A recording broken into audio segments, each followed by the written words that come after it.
ito yung pobo ng Vietnam. Bali, ano siya, dito, parang Maggi noodle sa atin ang tawag dito. Basta po, parang sotanghon, tapos may mga meat siya.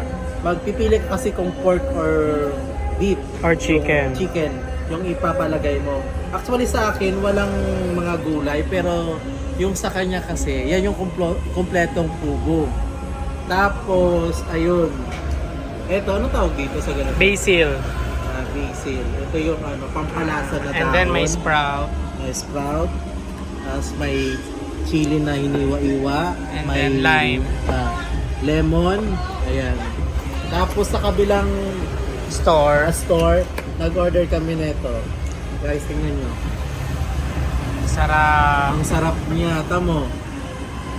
It's a pork. Oh my God, kainin mo nga, kainin mo.